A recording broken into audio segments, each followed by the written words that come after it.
Bonjour, bonjour. Et on se retrouve pour continuer notre album London Schooling de Ciao Bella dans le cadre de la boutique Magique Loisirs. Donc, elle m'a envoyé cette collection avec tous les formats 30-30, 20-20, 15-15.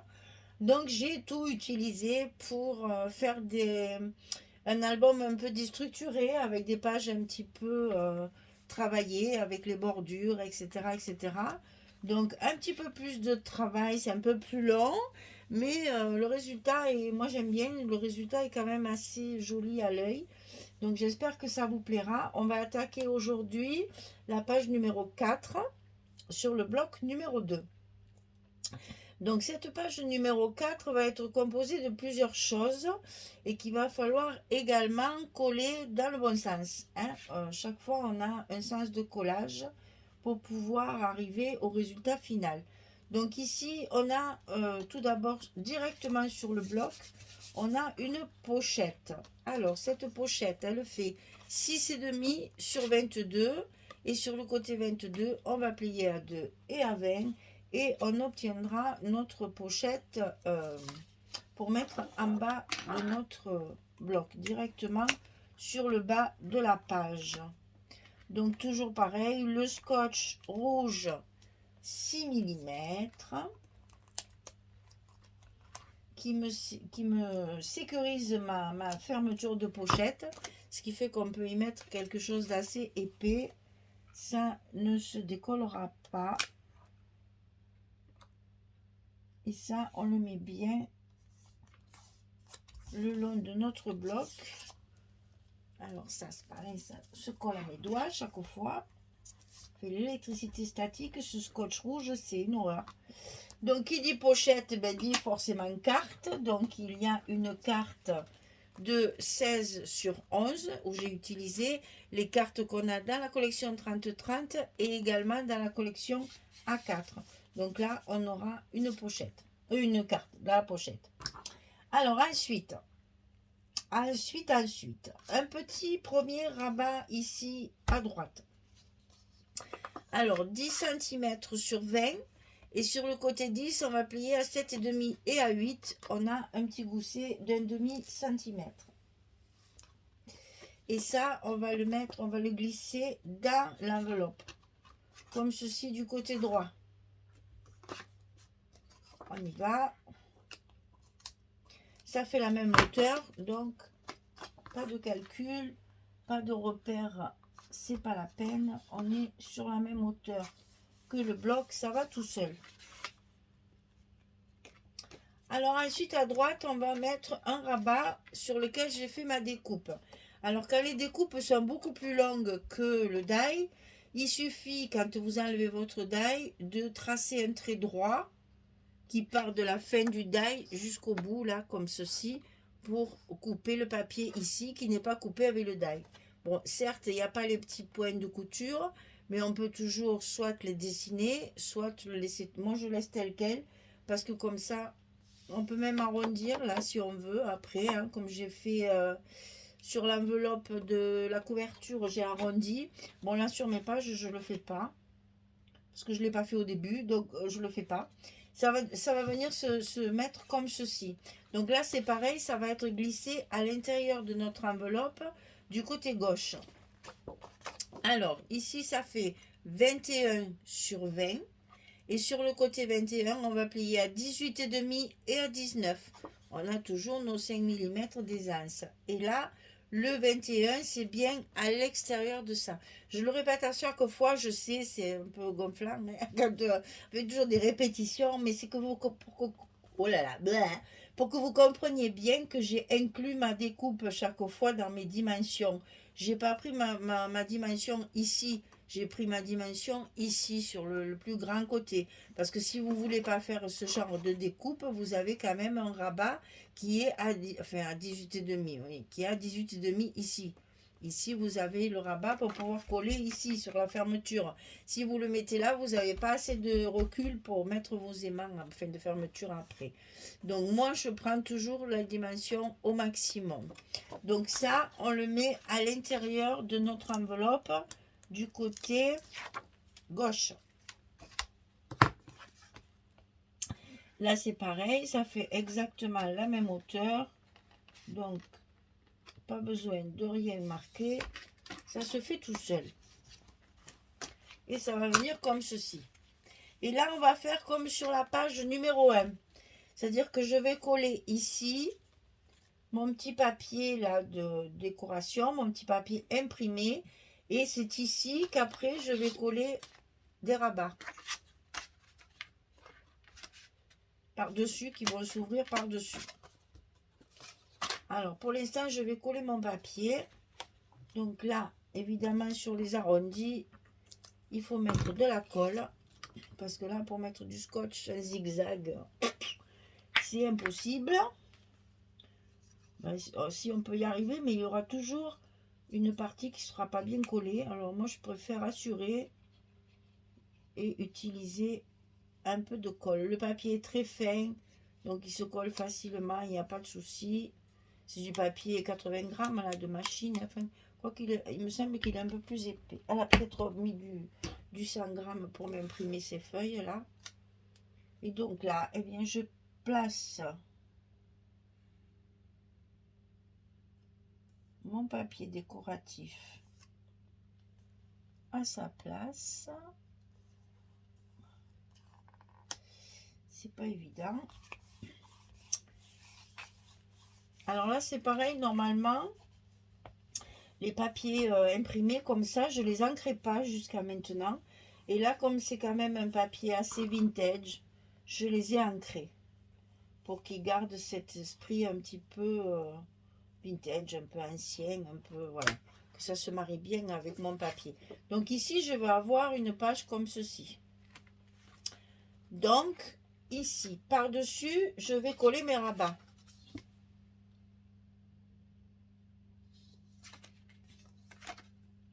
Donc là, vous avez bien compris qu'il va falloir mettre des aimants. Hein. Et donc ici, on a 2 rabats. Je ne sais plus dans quel sens. Parce que c'est en fonction de mes papiers que j'ai fait une manchette. Je ne me rappelle plus, mais je le verrai quand il y aura mes... Je vais essayer de retrouver mes papiers. Je crois que c'est ceux-là. Parce que, eh bien, je ne sais pas. Hein. C'est pas ça, ça doit être ça. Voilà, c'est ceux-là. Donc là, et là, qu'est-ce qu'il y a dans celui-là alors? Ben, vous voyez, hein, comme quoi. Ah, ben voilà, comme ça, je sais comment ça va. Voilà, c'est comme ça. Donc, c'est celui de droite qui est sous celui de gauche. Oh là là. Je vous dis, j'ai travaillé avec les papiers vraiment énormément. J'ai vraiment réfléchi sur la disposition de mes papiers parce que c'est pas évident du tout. Parce que vous voyez, celui-là, par exemple, il est dans ce sens, normalement. C'est une chute. Et c'est dans ce sens, puisqu'on voit le haut de l'arbre. Et moi, je vais l'utiliser comme ceci. Alors, pourquoi c'est pas gênant? Ben, la branche, on ne sait pas qu'il y a un arbre dans quel sens il est, donc je le laisse, ça y va très bien. Et maintenant, si mes chiffres, vous voyez, celui-là, il est à l'envers. Même si on le met comme ça, il est à l'envers, celui-là aussi. Donc, ça n'a pas d'importance que les chiffres soient un peu décalés. Donc, c'est une page qui peut très bien me servir, alors qu'elle va comme ça, elle peut très bien me servir dans l'autre sens. C'est pas gênant du tout. Parfois, ça peut l'être. Attention, quand il y a des écritures ou des choses comme ça. Mais là, tout est fondu. Il y a un plan ici. Donc, c'est vraiment pas gênant. Que ce soit pas dans le bon sens, personne ne le saura, sauf vous, bien sûr, qui êtes, comment on dit, dans l'intimité avec moi. Alors ici, 13 et demi, vous voyez comme j'ai changé plusieurs fois d'idée. Alors, mes chiffres, ils ne sont jamais dans le bon sens. Alors, 13 et demi sur 20. Et du côté 13 et demi, qu'est-ce que je bafouille? Du côté 13 et demi, je plie à 11 et à 11 et demi, je vais avoir un petit gousset d'un demi-centimètre que je vais coller le long de mon papier ici, que je viens de mettre. Donc ça, c'est périlleux parce que nous avons un gousset. Donc il faut écraser le gousset. Puis moi j'ai un côté en plus, je ne peux pas travailler dans n'importe quel sens. Donc il fait bien la même hauteur, hein, c'est du 20 cm, on est d'accord. Mais il faut le mettre le long de ce papier-là.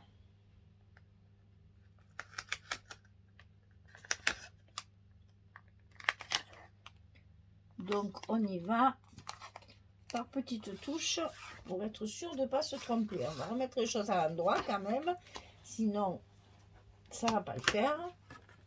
Et on remet notre gousset en place. Voilà. Et ensuite, on va coller l'autre par-dessus. Qu'est-ce que j'ai dit? Vous vous rappelez? C'est par-dessus. Par-dessus celui-là.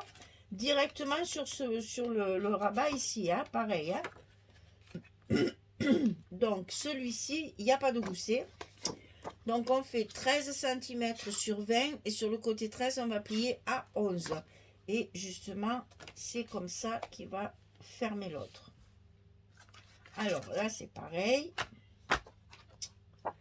On va faire les choses calmement, tranquillement.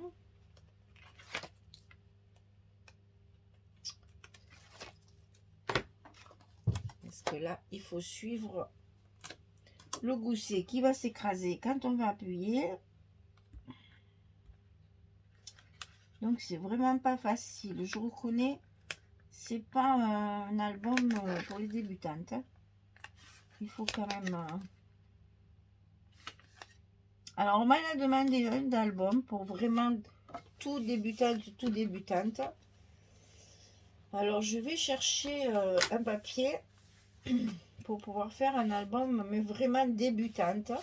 Qu'elles puissent faire leur premier album avant de se lancer dans des choses trop compliquées. Donc ici, on va mettre des aimants de fermeture. Et ici, on va mettre également les aimants de fermeture pour fermer notre ensemble. D'accord? Allez, je fais tout ça hors caméra et je reviens vers vous pour vous montrer ce que ça donne une fois que les papiers sont collés, une fois que les aimants sont en place. Allez, à tout de suite. Voilà, cette page numéro 4 est terminée. Donc, un peu plus de travail entre les découpes et les différents rabats. C'est quand même assez long à faire. Hein. Il faut penser à bien coller les papiers. Vous voyez, à rehausser un petit peu de temps en temps avec des petites bordures. Ici aussi, j'ai fait une petite bordure. Ici, j'ai carrément coupé le papier directement avec ma découpe à Mondaï. Ici, on retrouve le rouge. Donc, ça, c'est le verso des chouettes, là. C'est la collection 2020, ça. Donc, ça et ça, c'est le même papier. Et ici, j'ai fait une grosse bêtise. Je voulais absolument qu'on voit ces taches, tellement persuadée, focalisée sur mes taches. J'ai collé mon papier à l'envers. Voilà. Donc, c'est ce qu'il me reste à faire. Hein. Je vais décoller avec le heat gun comme je peux et je vais le coller à l'endroit. Ça sera quand même un petit peu plus joli. Même si à la carte et qu'on ne le voit pas. Mais bon, la carte, elle était prévue justement pour rentrer dans ce sens, pour qu'on voit les taches. Et bien, je sais pas, voilà, ça arrive un bug de temps en temps. Voilà, et donc aimant ici et ici, et aimant ici et ici pour fermer la page. Voilà, notre page numéro 4 est terminée, le bloc numéro 2 est terminé. On va pouvoir attaquer le troisième bloc, ça va très vite. Donc, on profite de... Je suis toujours à mes papiers là, parce qu'en fait, ça c'est la suite de ça là. Ce papier-là que j'ai voulu garder aussi entier parce qu'il y a une très très belle enseigne là, magnifique là, avec le réverbère à côté. C'est superbe vraiment. Des anciens magasins, hein, General Store. C'est rigolo, c'est un très joli papier. Bon, moi je le trouve un peu sombre, donc j'ai voulu l'éclaircir. Vous voyez ce côté beaucoup plus clair. De suite, ça fait de la lumière. Ça casse un petit peu le côté sombre du vert. Ouais, voilà, j'aime bien. Là aussi, on a un arbre qui vient comme ceci, là. Ouais. Bon, et ben voilà, il faut que je décolle mon papier pour le recoller à l'endroit. Et ben voilà, on fait des bêtises, toujours. De temps en temps, il y en a une qui sort. Voilà, allez, la page numéro 4 est terminée. Le bloc numéro 2 aussi. On va pouvoir attaquer la décoration et mettre les petits mots. Les petites étiquettes sentiments là, que la boutique Magique Loisirs m'a envoyé aussi dans mon colis. Donc, on va mettre tout ça... sur sur les pages pour justement égayer un petit peu tout ça. Hein, voilà. Mais il y a de la neige partout. Hein, ça, alors là, tous les papiers sont enneigés. C'est de la neige qui tombe, de la neige qui tombe, de la neige qui tombe. Alors moi, j'aime beaucoup la neige. Nous, ici, on n'en voit que très peu. Et là, ben, pour le coup, je suis servie. Il y en a énormément. Voilà. Allez, ben, merci beaucoup. Bonne journée, bonne soirée. Et à très très vite pour le bloc numéro 3. Au revoir tout le monde. Merci.